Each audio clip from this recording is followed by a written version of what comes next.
your mind is working and you're getting more interesting in it. And more the interesting you get in it, the more you're going to be crying. Because it's oh boy, oh boy, oh boy. It builds up in me.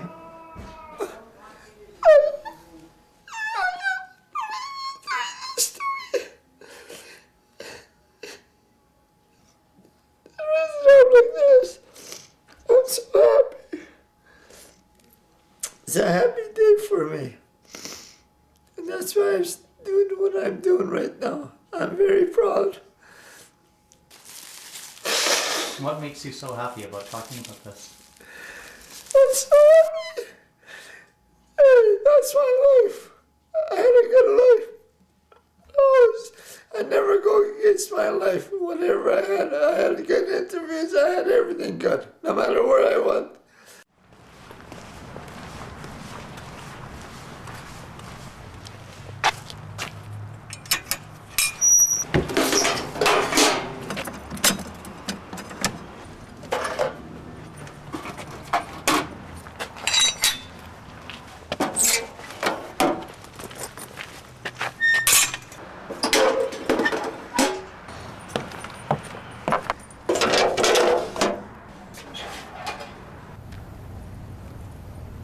Walter was on his own.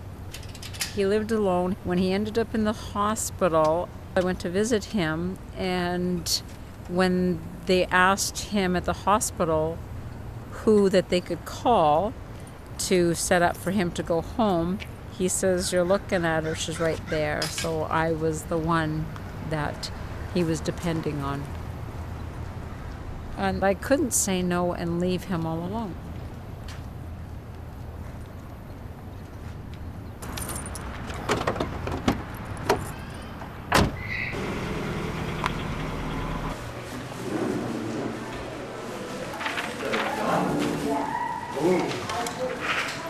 Hi there. This is for Walter. Do you want to put it in his spot, Rigel? Yeah. Okay, and I've got him some. Okay?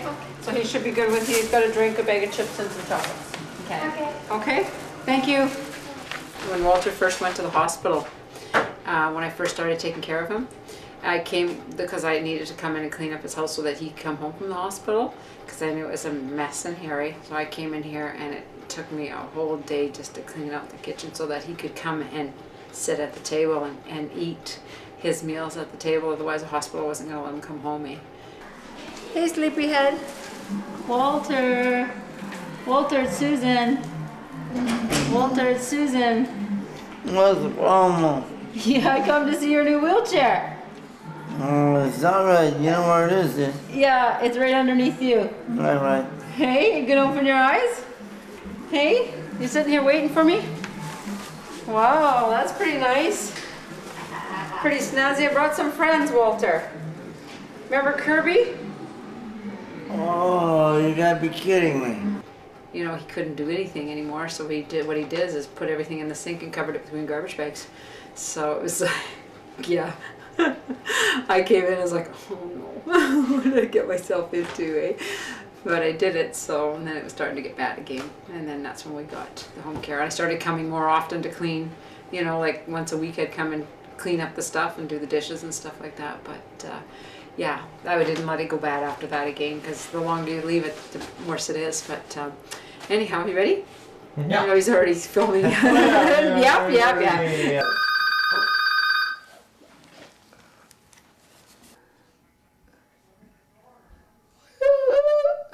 I'm looked after very well, very well. Susan is actually number one looking after me.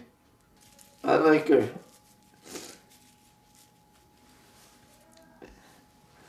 Yeah, well, she knew what type of person you are, so she's frank with everybody.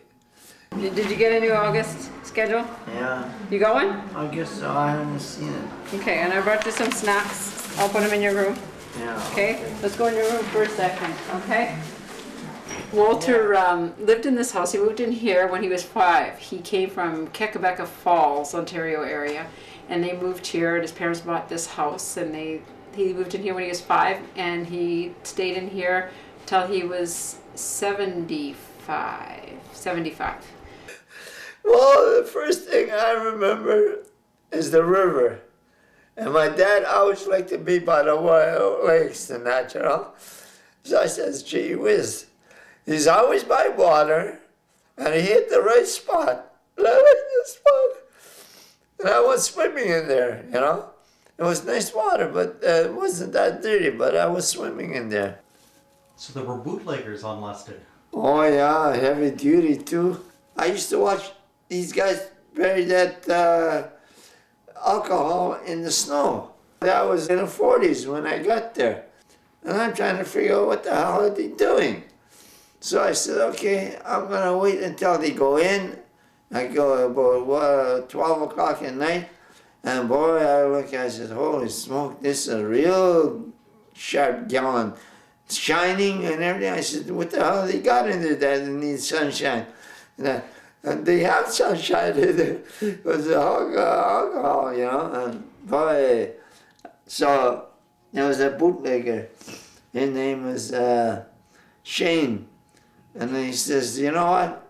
You're in a good area. I said, yeah, in a good area, but there's a lot of bootlegging. He said, well, this is the area the bootleggers are. Cops used to know these places. But we signaled them, and right away, and the cop doesn't think the kids were doing that. But we were a decoy for the cops. And we got the information to them, and the cop comes there, and there's nothing there. How old were you at this point? Oh, yeah, I was only 6 years old. Gee whiz, I couldn't believe that at that age.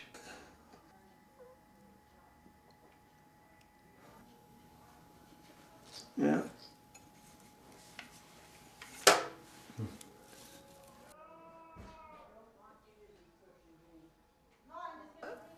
I was suspicious. I says, there's a reason for that name. And why would they call it Banana Park? There's no bananas in there. So I figured, well, what kind of bananas are in there?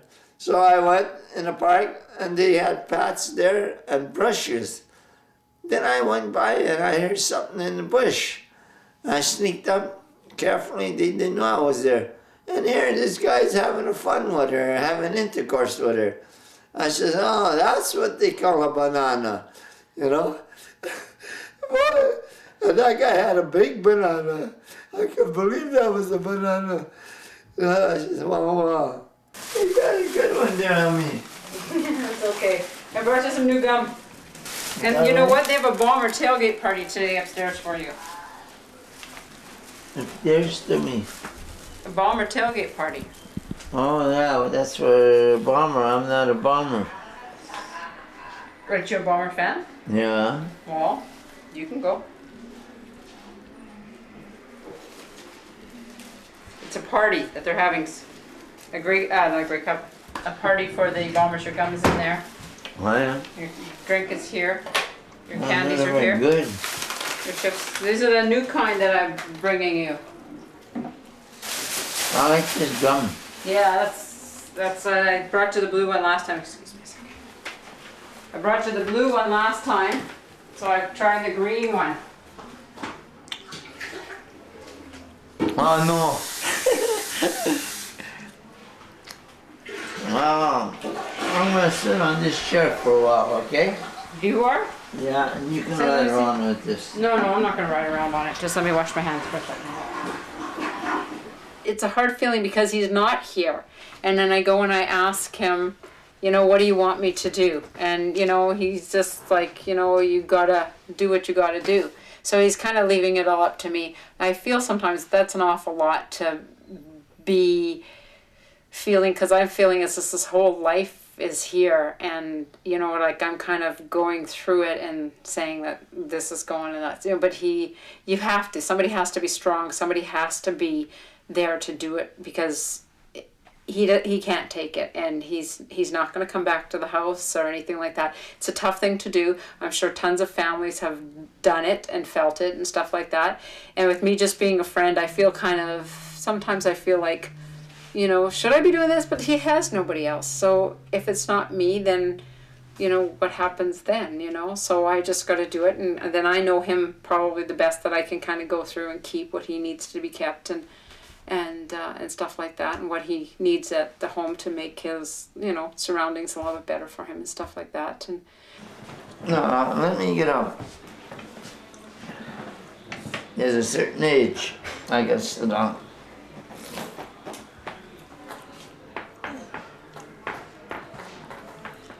See, my bones are cracked. I know.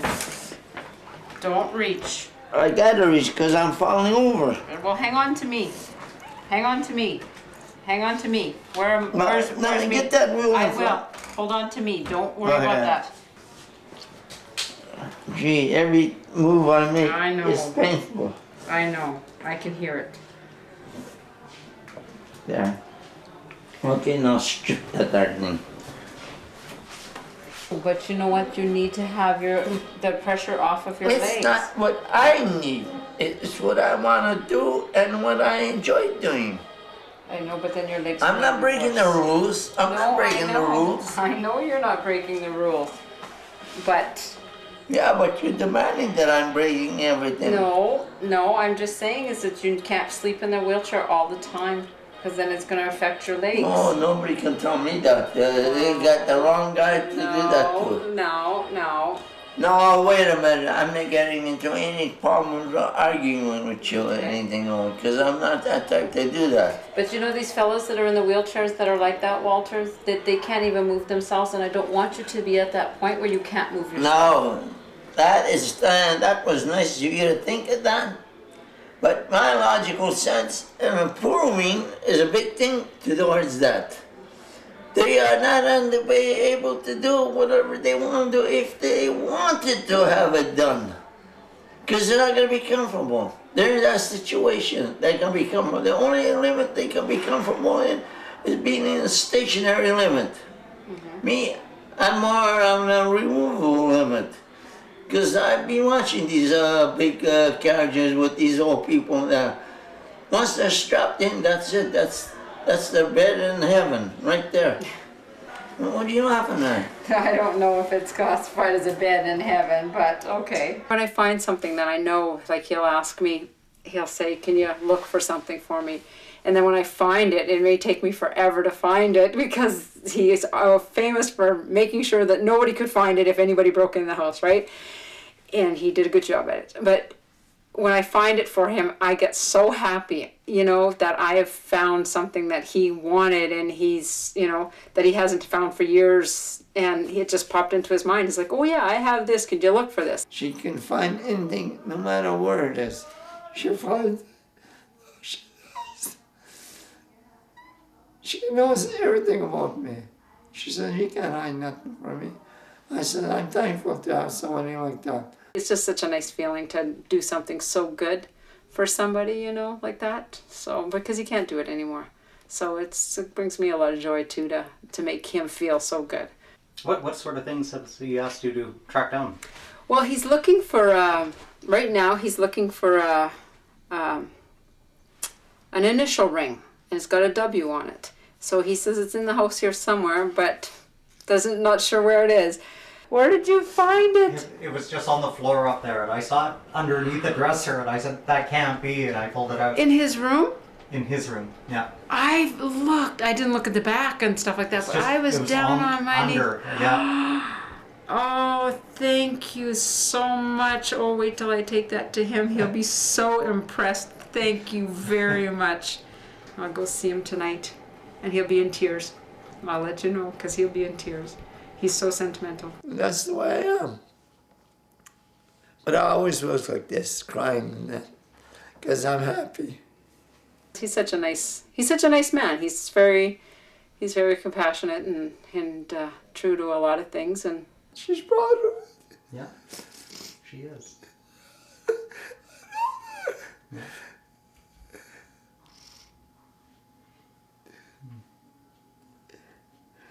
Oh boy, you bring him memories that I love. Oh, it's okay, I'm going to settle down.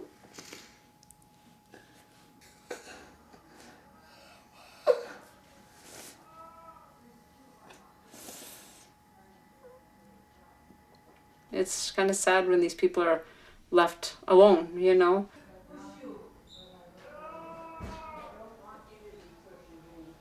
No, I'm just gonna bring you there. Hi, how are you?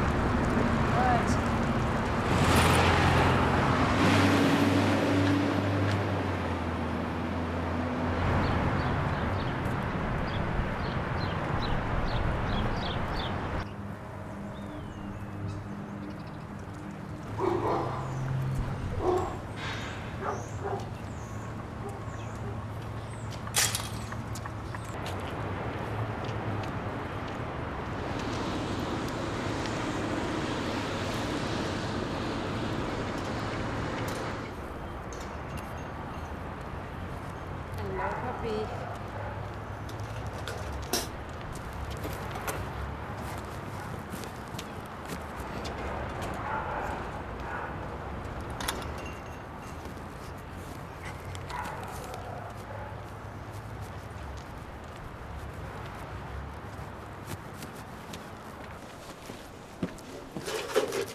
Everybody always called me the mail lady, and everybody still does. The mail lady's here. You know, the kids all run, Mom, the mail lady's coming down the street. So I'm the mail lady. Hello, Nick. How are you today? Oh, come on. Here. Here. Sit. Sit. Good girl. Good girl. You got it?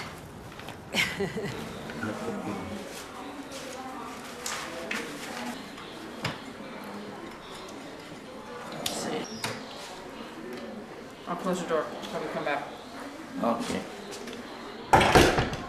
You ready? George and Julie are downstairs. They came to visit. They did, eh? Yeah.